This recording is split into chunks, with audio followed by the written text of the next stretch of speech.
Monark foi um dos maiores nomes da história da internet brasileira. Alguns dizem que se não fosse por ele, o Minecraft nunca teria existido no Brasil. Há quem diga que se não fosse o Monark, o formato de podcasts nunca teria chegado no Brasil. E há quem diga que ele é um dos maiores malucos que já existiram. Mas se na verdade toda essa loucura e fala sem sentido que ele costuma ter, todos esses momentos de pura insanidade, na verdade estavam mostrando que Monark é um gênio compreendido. Opa, meu nome é Luiz e se você não se lembra, o Monark foi um dos fundadores do Flow Podcast e um dos pioneiros na criação de vídeos de Minecraft no Brasil. Mas como que um dos caras mais bem-sucedidos e amados da internet se tornou uma das figuras mais controversas que existem hoje em dia? Bem, antes de entender como o Monark ficou maluco, vamos entender de onde ele veio. Para começo de conversa, não existiria Minecraft no Brasil, ou pelo menos não como existe hoje em dia, se não fosse o Monark. Sim, é provável que o primeiro vídeo sobre esse jogo na história do YouTube BR foi feito pelo Monark.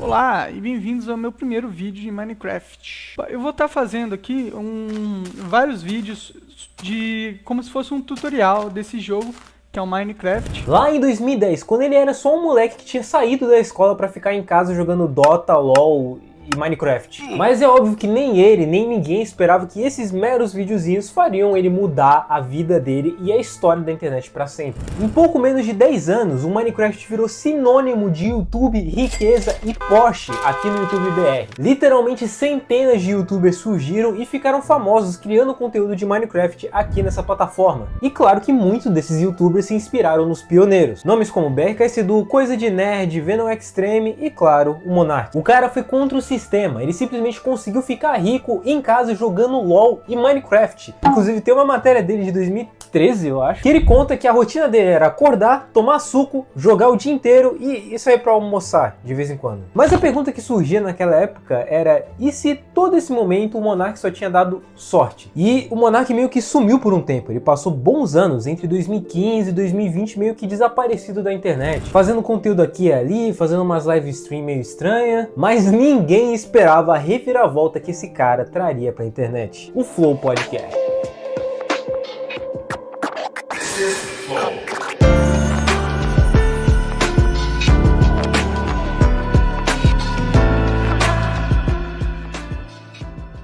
Um projeto que mudou a história da internet mais uma vez, dessa vez em um nível que ninguém nunca esperaria. Na gringa, o formato de podcast onde os hosts entrevistavam pessoas, celebridades por aí, já era bem famoso e era popularizado pelo Joe Rogan. Mas uma mente decidiu trazer esse formato pro Brasil. Ou melhor, duas mentes, Monark e Igor 3K. Se bem que eram três, né, pelo tamanho do Igor naquela...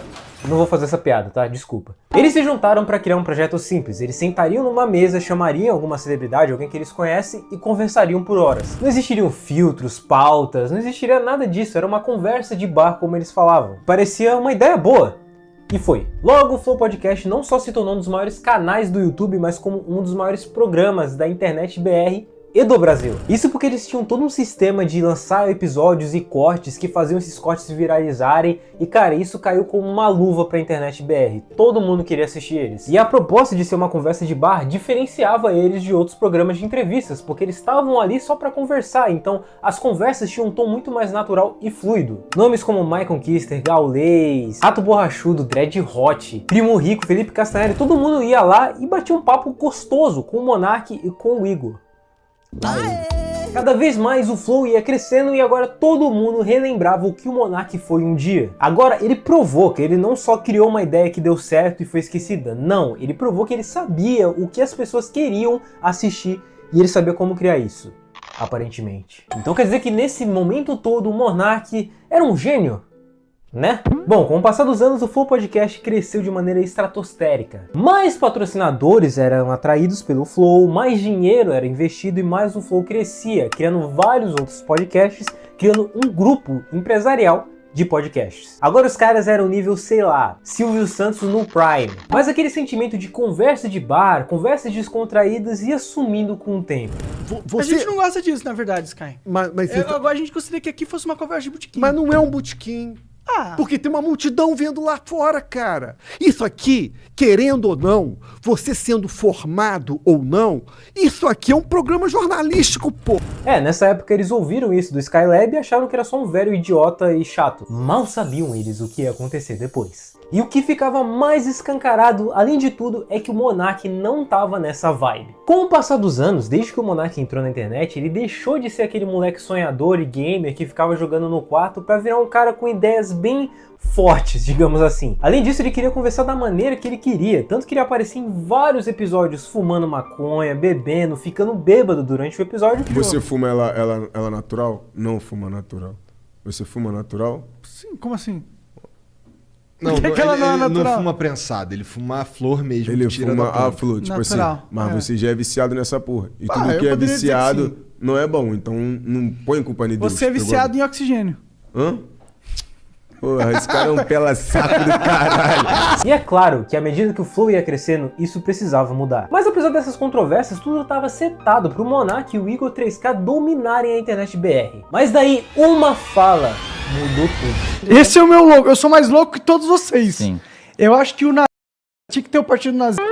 Sabe quando algum fenômeno da natureza acaba acontecendo de maneira meio inesperada e os impactos são tão grandes que o mundo fica chocado com aquilo? Foi isso que aconteceu com o Monark. Milhares de pessoas condenaram o que ele disse, obviamente. Dezenas de convidados automaticamente pediram para ter os seus episódios retirados do Flow. E até no Jornal Nacional a cara do Monark foi parar, irmão. Augusto Aras mandou investigar o possível cometimento de crime de apologia do nazismo pelo deputado federal Kim Kataguiri, do Democratas, e pelo apresentador do podcast Flow, Bruno Ayub, que usa o nome de Monark. E é claro que todos os patrocinadores se retiraram. Depois das postagens de Monark defendendo fortemente a liberdade de expressão e questionando se ter opiniões racistas é crime, os internautas se revoltaram e boicotaram as marcas que patrocinam o Flow. Por causa disso, o iFood anunciou que sua marca não patrocina mais o podcast. E a pergunta que não queria calar, o Flow Podcast ia sobreviver a essa crise? E a maior pergunta ainda, o que seria do Monark nesse momento, irmão? Sim, mesmo sendo um projeto criado por ele, encabeçado por o Monark, o caos foi tanto que ele girou com essa fala que a melhor maneira de lidar com isso era demitindo ele.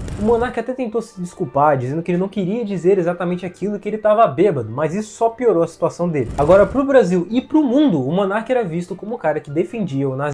Claro que ele não disse literalmente isso, ele não disse exatamente isso, mas a maneira que ele se expressou foi tão ruim que as pessoas taxaram ele assim. Pra você ter ideia, até o próprio Joe Rogan opinou sobre isso. Apparently, Glenn said that what he said was he doesn't believe anybody should be deplatformed. And he said, and someone said, like, including Nazis. And he said, yeah, I don't think you should deplatform Nazis. Which, as we were saying before, was like the original position of the ACLU. Mas afinal, o que o Monark quis dizer com toda essa fala e todo esse caos? E pra que falar uma coisa dessa em um podcast onde milhões de pessoas estavam assistindo? Simples, como eu disse, o Monark tem a visão da liberdade de expressão completamente restrita. Então pra ele, qualquer pessoa, seja boa ou ruim, tem o direito de falar sobre as ideias dela, por mais bizarras e problemáticas que essas ideias possam ser. Só que ele levou isso ao extremo do extremo do extremo da coisa. Bom, milhares de estudiosos trouxeram explicações do porquê isso não é certo, esse tipo de linha de raciocínio, comentaram sobre o paradoxo da liberdade de expressão irrestrita, que ao dar liberdade de expressão para alguém que quer tirar a sua liberdade de expressão, você acaba criando um ciclo que permite que essa pessoa faça isso. Bom, mas as coisas com o tempo foram se ajeitando. O Flow Podcast começou a tomar uma atitude muito mais comercial, o Igor 3K se preparava mais para as conversas, tomava mais cuidado com o que ele dizia. Quem diria que mesmo devendo milhões para os patrocinadores, o Igor 3K conseguiu reerguer o Flow. E hoje em dia ele é um dos maiores veículos de mídia do Brasil, ainda maior do que quando era com o Monark. Mas e o Monark? Como é que ele tá lá nos Estados Unidos? Ele tá comendo muito churros? Tem churros nos Estados Unidos? Eu acho que não. Bom, aí que tá a loucura. O Monark foi para os Estados Unidos e começou a produzir seu próprio podcast lá, o Monark Talks, que tinha a ideia de ser completamente foda-se. E cada episódio ele trazia pérolas e discursos novos em que ele inspirava pessoas com suas ideias muito erráticas. E cara, à medida que os episódios iam passando, ele parecia se descontrolar cada vez mais nessas ideias meio absurdas dele. Acorda, cara! Acorda, gente! Acorda! Já estamos na porra da ditadura, já! Já começou! Caralho! Caralho! O que tem que acontecer? Tem que ser sua mãe ser presa pra você acordar, porra! Inclusive essas ideias chamaram a atenção inclusive do Alexandre de Moraes, o juiz do Supremo Tribunal Federal. Esse é o cara que, se você quer ser famoso dentro de Bangu 4, você tem que chamar a atenção dele. Ele chegou a bloquear os perfis do Monark, as contas bancárias do cara e multou ele em 300 mil reais. Inclusive, mais tarde, o Monark foi condenado à prisão por um comentário que ele fez de um ministro. O bagulho é sério, mano. A questão é que o Monark deixou de ser visto como aquele apresentador divertido que trouxe o Minecraft pro Brasil, depois trouxe o Flow pro Brasil. Não, agora ele era visto como um maluco das teorias de conspirações que se refugiou nos Estados Unidos e tava sendo perseguido pelo Alexandre de Moraes porque ele era maluco. Cara, Nilce e o Leon são pessoas que eu já tive um apreço e uma admiração no passado, mas, sinceramente, eles são dois autoritários de bosta que são uns merda mesmo.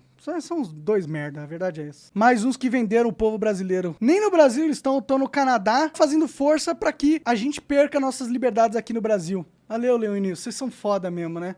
Babacas. E há quem dizia também que isso talvez fosse um exagero. Beleza, o Monark falava muita asneira, mas às vezes era só asneira. Ele nunca parecia plenamente são quando ele falava coisas assim, mas não passava disso, ideias absurdas que ele falava como muitas pessoas faziam na internet. Eu acho que o Monark enxerga o mundo de um jeito muito particular. Então, eu tô perguntando isso porque eu fui no Flow uma vez e também viralizou um clipe que tinha lá com a gente discutindo sobre racismo. Olha, ele não me parece ser um cara... Você não pode botar a mão no fogo por ninguém, mas eu falei, ele não me parece ser um cara racista, ele não me parece ser um cara nazista, ele me parece ser um cara burro. Será que era justo ele ter tido todas as suas contas bloqueadas? Ele tá sendo investigado pelo STF, ele tá com problemas com o governo brasileiro. Será que faria sentido esse nível de punição? Não sei. Anos se passaram e chegamos em 2025. O Monark tá de volta pro Brasil, diferente do que a gente costumava ver ele antes. Claro, ele continua com umas ideias meio viajadas. Ele chegou a comentar que o banimento do Flow dele foi toda uma conspiração de um grupo de pessoas muito poderosas que queriam tirar ele do radar. Às vezes eu acho que esse processo corporativo que rolou no Flow foi um esquema pra fuder nós, entendeu? Ou pra me fuder, entendeu? Mas um esquema pensado ou aconteceu naturalmente? Ah, tá. Eu tô achando que rolou uns acordos sombrios com as forças corporativas do mal, tá ligado? Ah, aí já é Porque é uma máfia, teoria, né? uma teoria da conspiração. O mundo corporativo é um mundo de máfia. Você tem a BlackRock que comanda e eles têm os seus... Mas uma coisa é certa. Seus agentes. Mas uma coisa é certa, apesar de todas essas loucuras, com todos esses anos se passando, as pessoas parecem ter entendido como o Monark pensa. A questão é que o Monark se provou ser uma pessoa que teve muitos altos e baixos na sua carreira e na sua vida. É um cara criativo sim, que soube trazer ideias que mudaram o YouTube e a internet BR pra sempre, isso é inegável. Mas que se perdeu nas próprias ideias porque ele simplesmente não tava nem aí. Ele sempre disse que ele só quer viver uma vida tranquila, onde ele fuma jamba dele e fala o que ele quiser. Mas a questão é que quando a fama trouxe ele de volta pro mundo, o mundo não ia aceitar todas essas ideias, obviamente. Mas eu queria te perguntar, pra você, quem é o Monark? Ele sim foi um cara que mudou a história do YouTube BR, mas acabou se isolando nas próprias ideias, ficou meio maluquinho, mas ainda é um cara legal? Ou ele é alguém com ideias tortas demais e que realmente se perdeu na cabeça dele mesmo? Comenta aí. E claro, se você quiser conhecer outros youtubers que também tiveram altos e baixos na carreira, não se esqueça de assistir esses vídeos aqui. Tchau!